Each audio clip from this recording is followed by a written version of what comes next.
And welcome back. This is ModelOmega, and you're watching part 2 of Chapter 5 of Thracia 776. Where we last left off, well, basically shit had hit the fan. We lost a Vel to Berto's stone magic, and now that Berserker is going to be coming after us. Joy. I am actually very surprised that I did not have to re-record this chapter at all. I got very lucky with dealing with that Berserker, and it's because his AI, again, did the kind of AI thing, and it ended up just capturing Laura instead of killing her and forcing me to restart. And this is great because it lowers all of his stats, which means that Asphalt and I think it was Leaf can take him out quite easily with Magic and the Brave Sword. That really took a lot of heat off my shoulders. This bishop here is content just sitting on that pillar, not holding any weapons. But from basically this point in the game onwards, if you see a bishop, they're pretty much always holding a meteor tome. So approach with caution. And anyway, I didn't want to discuss this point earlier, but if you play this chapter kind of the way I've done, you're probably going to have to try and kill that Berserker somehow. But if you basically just have Yvel rush the enemies as quickly as she can and capture Merida, you can end this early, and the worst you'll have to deal with is maybe one of the fighters, the hero, or the general, which are pretty easy to take out just with Asphalt's magic. The sword master and this Berserker, if they come after you and you don't have a way of taking them out, yeah, you're probably screwed. I mean, I really did get super lucky here. It's actually better that this guy captured Laura. Sure, I lost like a couple items, but it was nothing special, and him capturing Laura meant that I was able to kill that guy much easier. So there's that. Basically, the gist of it is, once one of the triggers is done, the enemy captures Yvel captures Merida, or you open the doors fulfilled, Berto and Rydrick leave, and since they're technically the bosses of this chapter, when a boss leaves the when a boss of a particular group of enemies, leaves the chapter, reinforcements stop. I mean, there's technically another boss of this place up in the top, the general there, because he has a unique name and a sprite, but he doesn't actually have any dialogue. But once Berto and Rydrick leave, the reinforcements in the middle stop, which means that you don't have to deal with the Berserker or the Swordmaster. So there's that. If you want to avoid fighting those guys, try to capture Merida as quickly as you can. It's your safest option. Also, there's one very important thing here.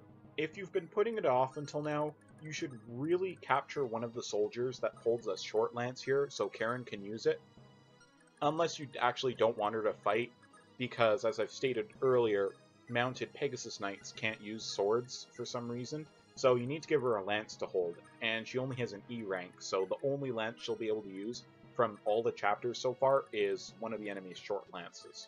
So there's that for you. And to make this clear, Karen is absolutely invaluable for the next two chapters, and the game actually tells you that. It basically flat out tells you that you need her help to get past them. And they're definitely right about it. Oh boy, the Brave Sword. This thing is going to be my savior for, well, the whole game, basically. It's just, damn, it's a great weapon. Not quite as useful as the Brave Axe, as this is a B rank sword, so its use is a little more limited. But compared to, say, the Brave Axe and the rest of the axes, the Brave Sword is much more powerful and quite accurate.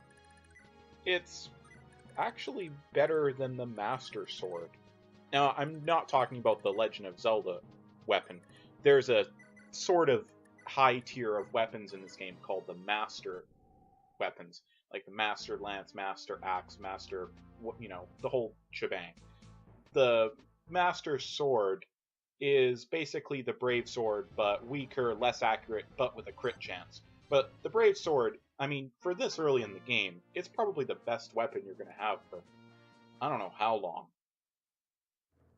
And after that level up that Makua just got, I'm dropping her as soon as she stops being relevant.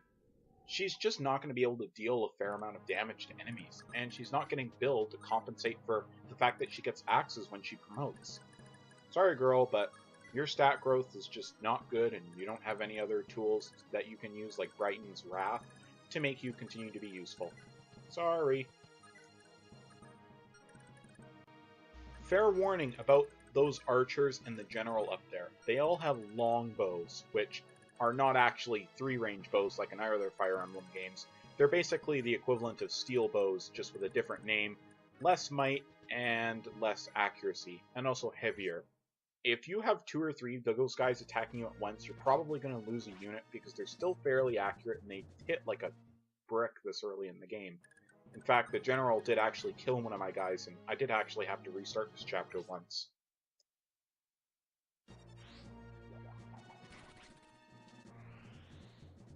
Oh my god, I love that crit animation so much.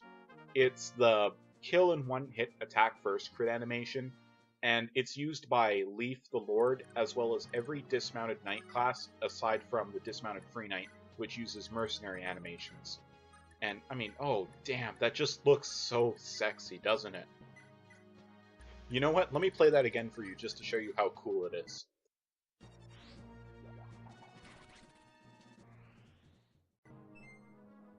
See, doesn't that just look so damn cool, if slightly impossible? It's really great stuff, and it's kind of disheartening to see the recent Fire Emblem Awakening have, in my opinion, really lackluster looking crit animations.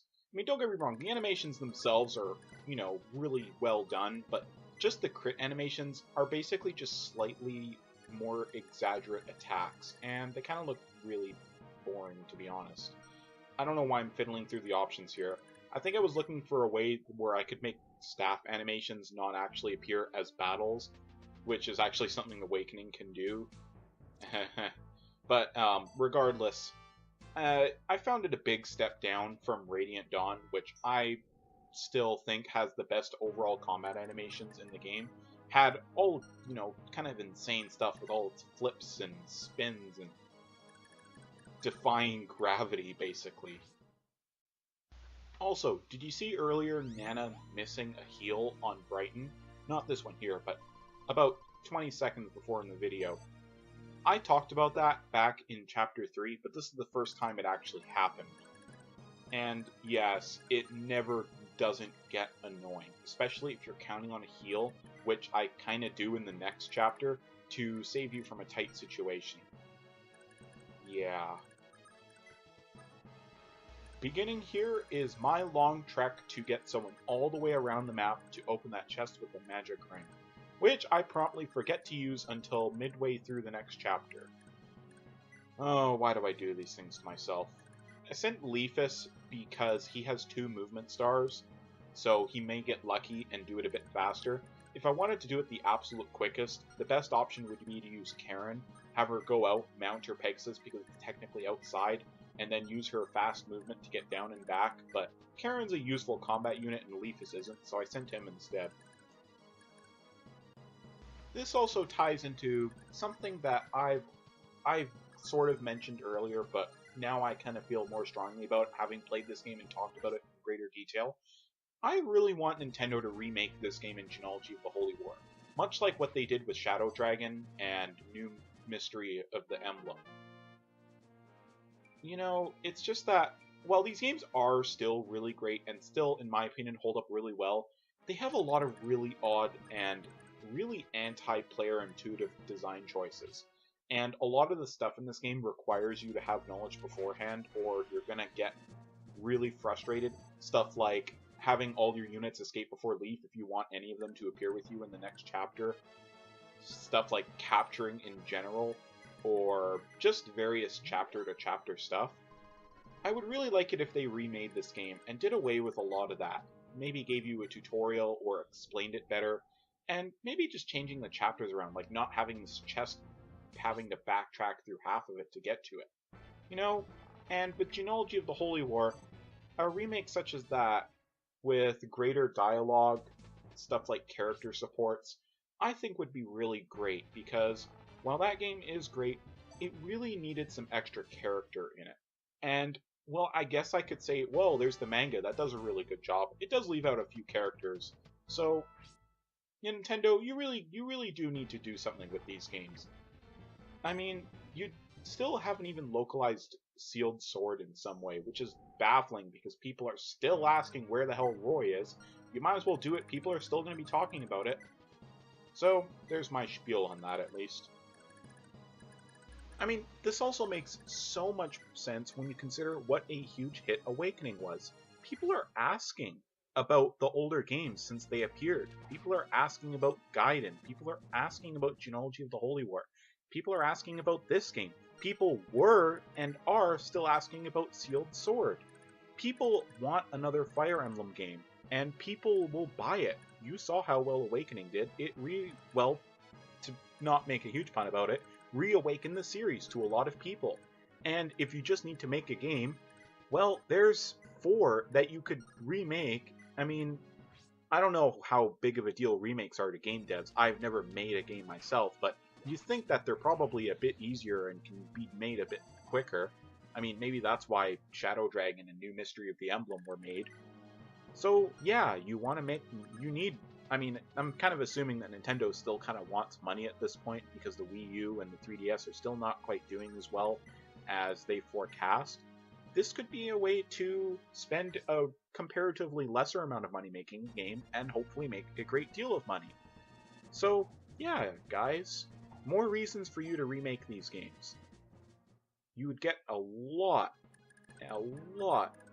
of fan support for this. Trust me, you announce stuff about this, people will be cheering you on to the ends of the earth. Me included.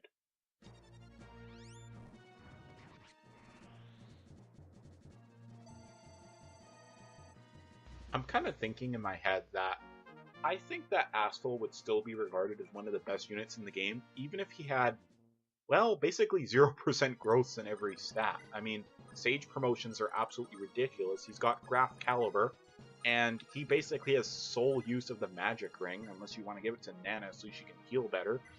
Yeah, it's kind of funny when you think about it. I mean, people have actually beaten this game on a 0% run, where they basically hacked the game and made all the growth 0, and funnily enough, this makes Dagdo one of the best units in the game, basically. Maybe I should do that someday, but I'm not that much of a masochist.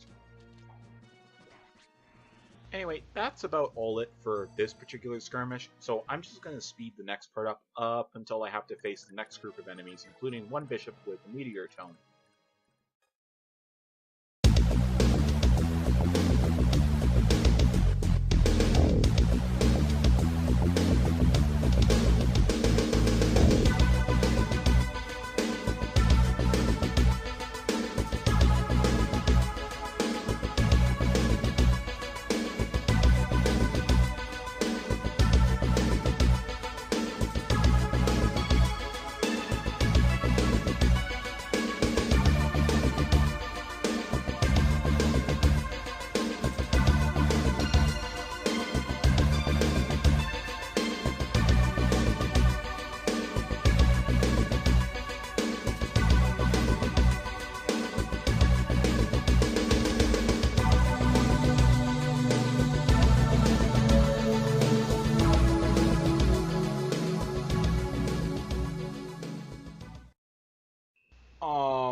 How are you supposed to dodge Meteor? How do you even dodge Meteor? I mean, that was basically as an explosion that filled the whole screen, and you dodge it just by slightly stepping to the side. Right. But even as long-range magic goes, Meteor is actually kind of meh in this game at least. It's relatively weak as far as long-range magic goes, and it's even not as useful or prevalent as bolting is. You can actually get units that use bolting. There's pretty much only one unit in this entire game that can feasibly use Meteor, and she is not a very good unit. I'll get on that if I ever go through the route where you can get her, because she's an optional unit that's in an optional route. But yeah, Meteor on its own not that threatening. Not as much as, say, Ballista or other long-range magic, but enough to be a threat if you get 2 or 3 guys with it. It was certainly more of a threat back in Chapter 3 where it could surprise you and your units weren't quite as strong, but here it's mostly just there so you can steal it and sell it for a good price at a shop. And by steal, I mean capture, because every long-range magic tome in this game has 20 weight, which means that any unit that's holding it will have 0 speed regardless. But actually, there is one thing you should be wary about with this meteor toming guy. If you have a base level Laura, which you'll probably have because she's not good at combat at all, she'll get one hit killed by the meteor tome. So keep her away from the bishop until you've killed him. You don't want to risk it. It'll have a low accuracy on her, but you can never be too careful. In fact, there are 3 long range hitting guys down there that would love the opportunity to one hit kill her, so be careful. Also, one thing about this game that's kind of funny, you're going to be having the same terrible soldiers with the same terrible stats, throwing the same terrible javelins at you from this point in the game all the way up until Chapter 22, I think, and then they stop appearing. Yeah, and yet somehow this game is still really, really hard. And hey, watch this.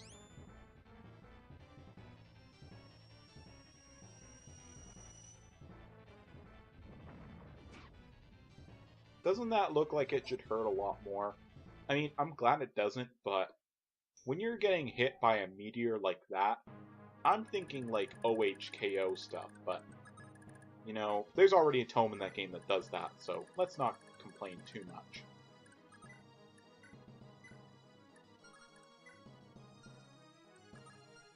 I like to try and capture these axe armors with the battle axes if I can, because they're quite rare and they stop appearing from this point in the game up until quite later. But as I've stated before, I somehow forgot to unequip the hammer from Havan and put it on Leafus or Leaf, so I don't have it, and that's basically the easiest way to capture axe armors. I could have feasibly had more battle axes for later chapters if I still had it, but I got a fair amount, and they're B rank, so I'm not going to really be able to use them on people other than Doshin for quite a while anyway.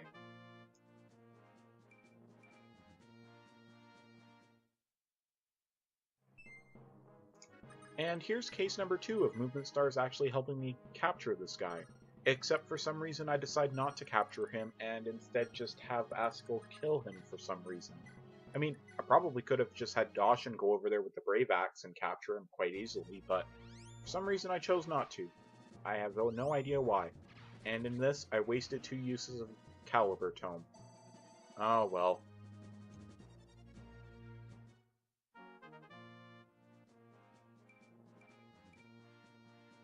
Asphodel may start at level 1, but damn, that guy levels up really fast because all these guys have pretty high level for some reason. Which actually kind of just helps you in general because it means your guys level up more. I think that was a deliberate choice because you basically get a whole bunch of fresh units. And it kind of messes up your whole gameplay from having a group of guys you're already familiar with. But they don't really have the stats to justify their level, so who knows, maybe that was a good design choice. I mean, they could have just added more enemies, but that would have made the game harder, or harder than it already is. So instead they just raised everyone's level, but not their stats as a way of giving you extra help. Maybe I'm reading into this too much, though. So there's not much to do left here until I get down lower in the chapter and have to open the 2 chests and deal with a sniper that has a silver bow. So I'm just going to speed this next portion up until I have to start dealing with that.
So now I have to deal with these two dark mages here, or rather, the one dark mage and the one dark bishop.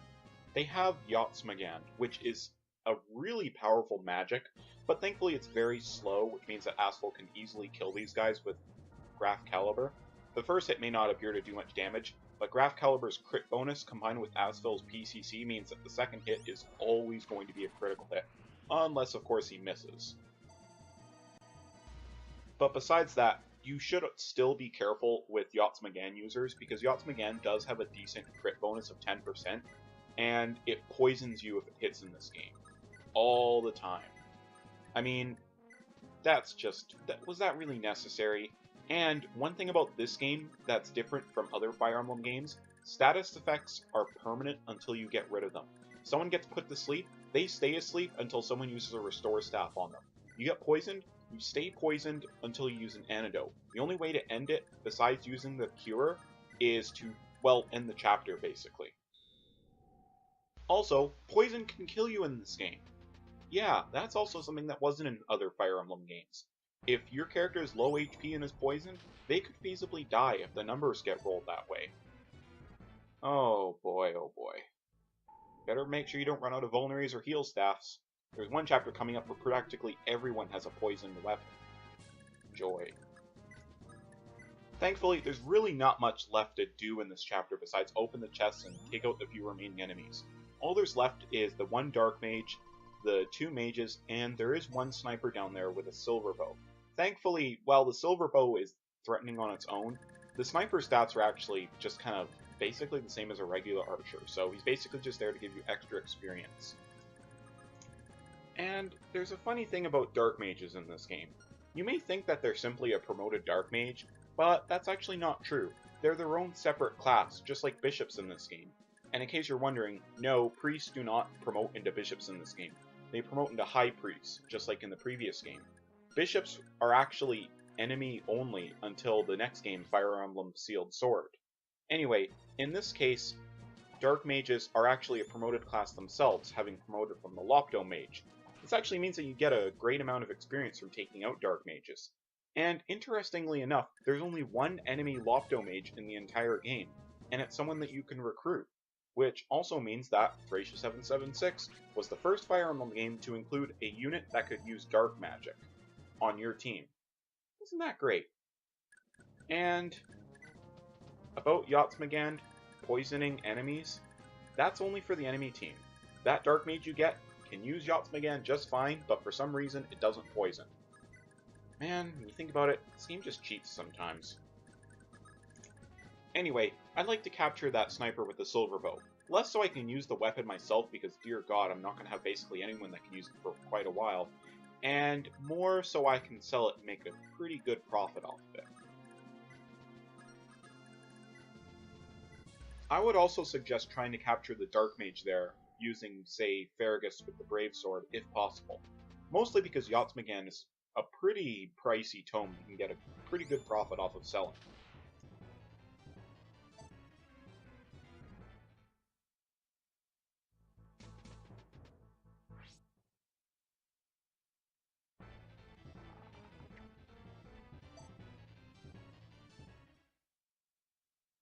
It's just occurred to me rewatching that if both of those guys had hit Leaf, they would have killed him and I would have had to restart this chapter. At the end. Oh, thank you.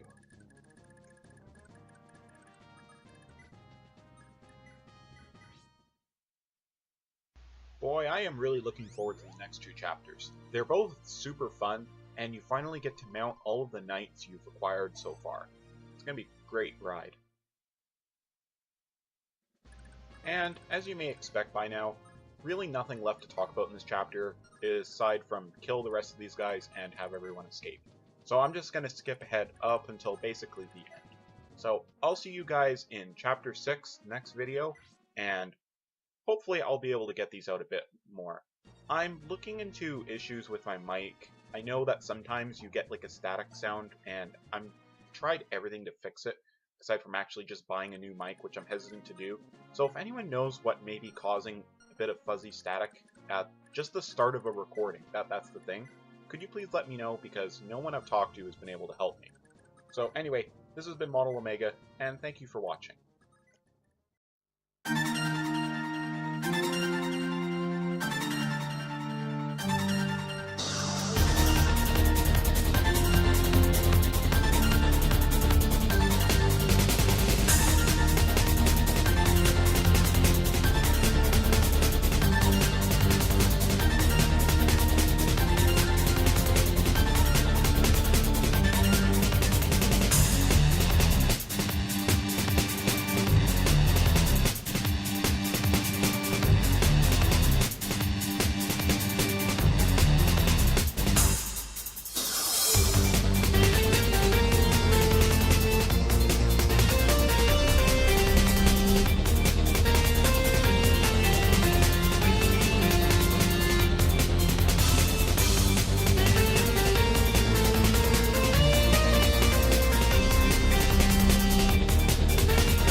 Hey Vel, I promise I'll return. I'll become stronger and return here to rescue you.